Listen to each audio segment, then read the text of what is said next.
मुल्क भर में सर्दी की लहर, बालाई इलाके बर्फ से ढक गए। वादी स्वात में बर्फबारी, कालाम में 2 फीट बर्फ पड़ चुकी है। स्कर्दू में बर्फबारी, मौसम मजीद सर्द, दर्जा हरारत -13 तक गिर गया। चित्राल में बर्फबारी ने वादी की खूबसूरती को 4 चांद लगा दिए। दीरबाला में बर्फबारी, बर्फ को हटाकर लवारी टनल को ट्रैफिक के लिए बहाल कर दिया गया। बलूचिस्तान के इलाके चमन, कला अब्दुल्ला, जंगल पीर अली जई, गुलिस्तान में बारिश, टोबा चकजई, कान मेहतरजई में बर्फबारी। कराची में भी ठंड बढ़ गई, कम से कम दर्जा हरारत 10 डिग्री रिकॉर्ड किया गया। पंजाब के मैदानी इलाकों में धुंध से निजाम जिंदगी मुतासर, शदीद धुंध के बायस फ्लाइट ऑपरेशन मुतासर। 5 परवाजें मुतबादिल एयरपोर्ट्स पर उतारी गईं, 3 मनसूख, 41 परवाजों में ताखीर।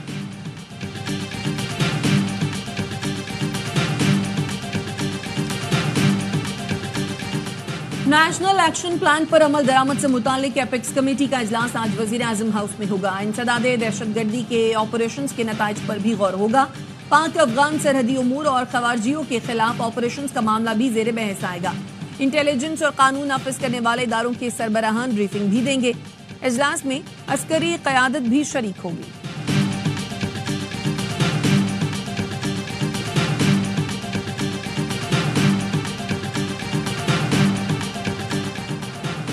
एपेक्स कमेटी के फैसले की रोशनी में पारा चनार को असलहे और बंकर से पाक किया जाएगा। फरीकैन असलहा जमा कराने के लिए 15 रोज में लाहे अमल देंगे। नए बंकर्स की तामीर पर पाबंदी होगी। पहले से मौजूद बंकर्स 1 माह में खत्म किए जाएंगे। मुशीर इत्तलात खैबर पख्तूनख्वा बैरिस्टर सैफ कहते हैं, बंकर्स मिसमार करने के बाद जो भी लश्कर कशी करेगा उसको दहशतगर्द समझकर कार्रवाई की जाएगी। असलहे की नुमाइश और इस्तेमाल पर पाबंदी होगी। हफ्ते को जिला कुरम जाने वाले कॉन्वाय के सफरी और हिफाजती इंतजाम का सिलसिला जारी है। कुरम अमन मुआहिदे पर अमल दरामद कल से शुरू होगा। पेशावर से मुसाफिरों का पहला काफिला सिक्योरिटी में पारा चनार जाएगा।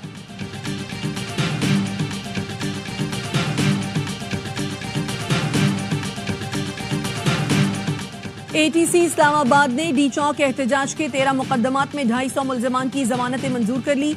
5-5 हजार के मुचलकों पर रिहा करने का हुक्म। 150 मुल्जिमान की जमानत की दरखास्तें खारिज।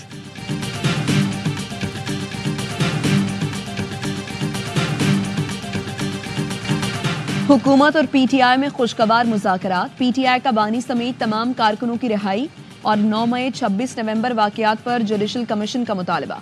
चार्टर ऑफ डिमांड आइंदा हफ्ते 3रे इजलास में पेश किया जाएगा। PTI ने बानी से मुशावरत के लिए वक्त मांग लिया। स्पीकर कौमी असम्बली अयाज सादिक ने कहा, पहले से भी ज्यादा खुशगवार माहौल में गुफ्तगू हुई, सबने पाकिस्तान की बेहतरी की बात की। इरफान सिद्दीकी ने प्रेस ब्रीफिंग में बताया, बॉल अब PTI के कोर्ट में है। PTI से सिविल नाफरमानी कॉल वापस लेने की बात नहीं की, उन पर छोड़ते हैं कि वो सिविल नाफरमानी कॉल से मुताल्लिक क्या करते हैं।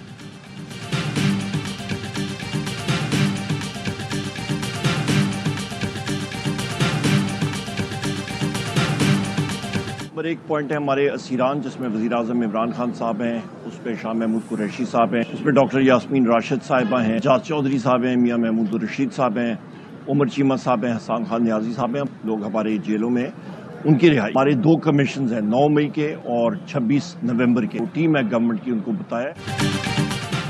मुज़ाकरात में बानी PTI शाह महमूद कुरैशी और दीगर कैदियों की रिहाई हमारा वाज़ेह बयानिया है। दूसरा मुतालबा 9 मई और 26 नवंबर पर जुडिशल कमीशन है। ऑपोजिशन लीडर उमर अयूब कहते हैं, हुकूमती टीम को कहा है बानी से हमारी मुलाकात होनी चाहिए। इस्लामाबाद की सेशन कोर्ट ने डी चौक एहतजाज केस में ऑपोजिशन लीडर उमर अयूब की अबूरी जमानत में 9 जनवरी तक तौसीह कर दी।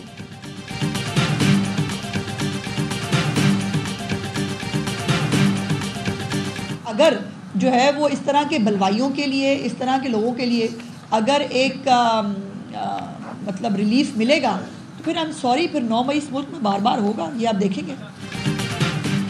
मुआफ़ी के बाद रिहा होने वाले दोबारा 9 मई करने का जज्बा रखते हैं। मेरा ख्याल है 9 मई के मुजरिमों को मिलने वाली रियायत पर इदारे को दोबारा सोचना पड़ेगा। ऐसे बुलवाइयों को रिलीफ मिलेगा तो 9 मई फिर हो सकता है।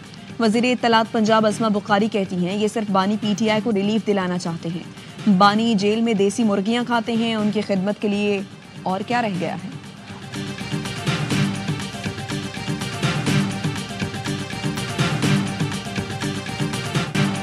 मिलिट्री कोर्ट से रिहा मुजरिमों ने एतराफ़े जुर्म किया। रहम की अपीलें सामने आ गईं।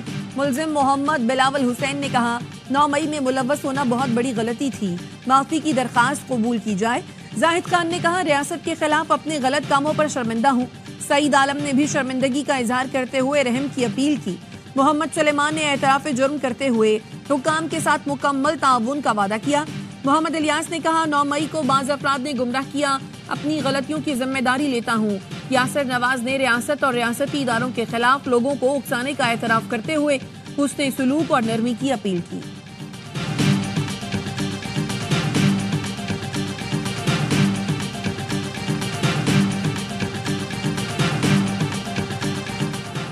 सिंध के सीनियर वजीर शर्जील मेमन ने रेड लाइन बीआरटी में हायल रुकावटें जल्द खत्म करने की हिदायत कर दी। स्टेक होल्डर्स को बिला रोक टोक पेशरफ्त यकीनी बनाने के लिए 5 दिन की डेडलाइन। शर्जील मेमन का कहना था, रेड लाइन बीआरटी मंसूबे में मजीद ताखीर नाकाबिल कबूल है।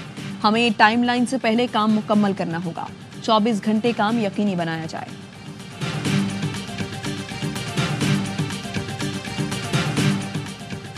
रेड लाइन बीआरटी कराची वालों के लिए अजाब बन चुकी है। ग्रीन लाइन मंसूबा भी आज तक नामुकम्मल है। अमीर जमात इस्लामी कराची मुनम जफर कहते हैं, कराची की सड़कें टूट फूट का शिकार हैं, गटर बह रहे हैं। मुनम जफर की शहरियों से 12 जनवरी को सीव्यू पर गजा मार्च में शिरकत की अपील। कमीशन अगर नहीं बनेंगे, दोनों 9 मई का और 26 नवंबर का, और कारकुनान रिहा नहीं होंगे तो कोई पॉजिटिव डेवलपमेंट नहीं होगी हमारी साइड। जो साथी मौजूद था उसने शायद बानी चेयरमैन ही लिखा था, फिर हमने पॉइंट आउट किया कि जी इमरान खान साहब लिखें। उसके ऊपर हुकूमती टीम ने कोई तहफ़्फ़ुज़ात का इज़हार नहीं किया। उन्होंने कहा जी ठीक है। मुज़ाकरात का खेल नजर आया तो बानी पीटीआई को बता दूंगा। हमारे मुतालबात को तहम्मुल से सुना गया। हुकूमत की जानिब से कोई डिमांड नहीं। 31 जनवरी तक मुज़ाकरात का हल निकलता तो फिर इस्लामाबाद का रुख करेंगे। मुश्तरका एलामिया में बानी चेयरमैन लिखा गया। हमारे मुतालबे पर बानी का नाम लिखा। हामिद रजा की प्रोग्राम ऑफ द रिकॉर्ड में गुफ्तगू। हमने बानी से खुली जगह पर मुलाकात का मुतालबा रखा। हुकूमत ने कहा, कागज पेंसिल लेकर जाया करें। बानी से मुलाकात के लिए जाते हैं तो कागज पेंसिल तो दूर, अंगूठी तक उतार ली जाती है। अंगूठी उतार कर पहले सूंघते हैं, फिर स्कैन और उसके बाद रख ली जाती है। बानी पीटीआई ने कहा कि वो कहीं मुंतकिल नहीं हो रहे। मुतालबात पूरे कर दें, फिर मैं गौर करूंगा।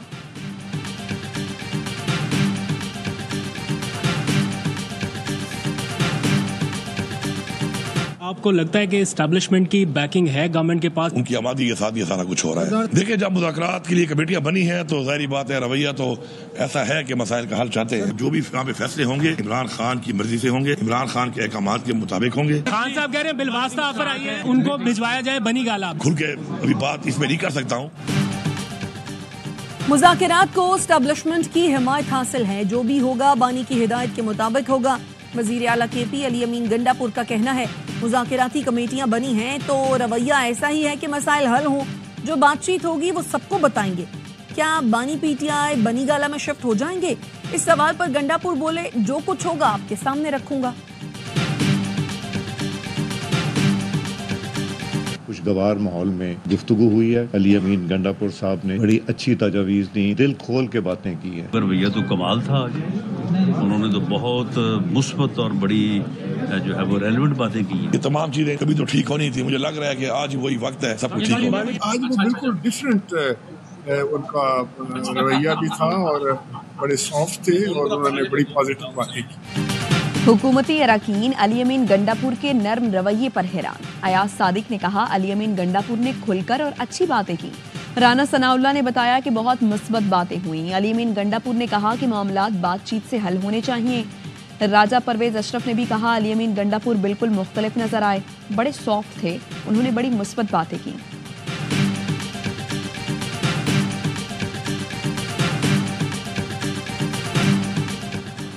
कतर के करीब सबमरीन केबल में खराबी की इत्तला। पीटीए का कहना है, ज़ेरे समंदर केबल पाकिस्तान को आलमी इंटरनेट ट्रैफिक से जोड़ती है।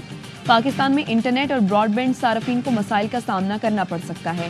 टीमें खराबी दूर करने के लिए कोशिश और निगरानी कर रही हैं।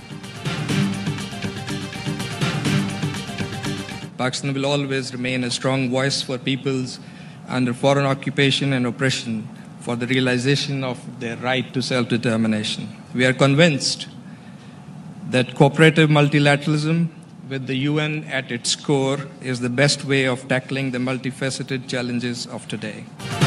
पाकिस्तान अक़वाम मुत्तहिदा की सलामती काउंसिल का 8वीं बार गैर मुस्तकिल रुकन बन गया। सलामती काउंसिल में कौमी परचम नस्ब कर दिया गया। पाकिस्तान जुलाई में अक़वाम मुत्तहिदा की सलामती काउंसिल की सदारत संभालेगा। तकरीब से खिताब में पाकिस्तानी मंदूब आसिफ इफ्तिखार ने कहा, पाकिस्तान अक़वाम मुत्तहिदा के मकासद और उसूलों पर कारबंद और मजलूम अक़वाम के हक़ खुदइरादियत के लिए आवाज़ उठाता रहेगा।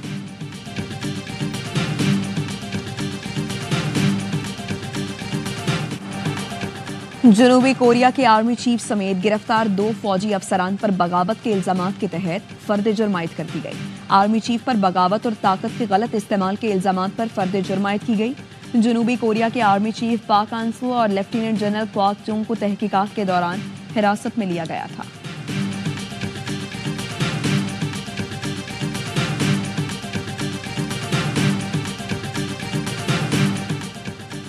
बरतानिया का इंसानी स्मगलरों के खिलाफ सख्त तरीन कार्रवाई का फैसला। बरतानवी सेक्रेटरी दाखिला ने इंसानी स्मगलरों को बरतानिया की सलामती के लिए संगीन खतरा करार दे दिया।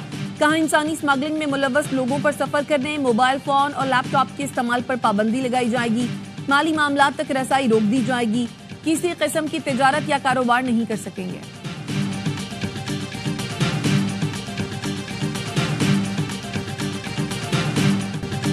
पाकिस्तान और जनूबी अफ्रीका के दरमियान दूसरा टेस्ट आज से केप टाउन में खेला जाएगा। कौमी टीम में आमिर जमाल की जगह मीर हमजा की वापसी का इम्कान। 2 मैचों की सीरीज में मेजबान जनूबी अफ्रीका को 1-0 की बरतरी। मैच ए स्पोर्ट्स पर बराह रास्त दिखाया जाएगा।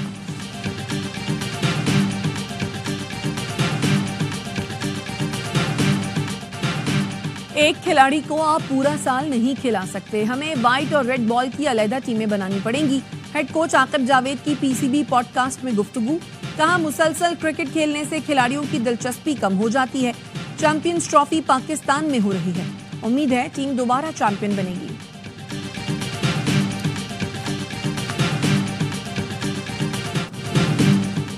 और भारतीय कप्तान रोहित शर्मा का आखिरी टेस्ट से बाहर होना भी भारतीय बैटिंग लाइन के लिए सूदमंद साबित न हो सका। सिडनी टेस्ट में मेहमान टीम सिर्फ 185 रन पर ढेर। रोहित शर्मा की जगह आने वाले शुभमन गिल भी नाकाम, 20 रन बना सके। ऑस्ट्रेलिया को 5 मैचों की सीरीज में 2-1 की बरतरी हासिल।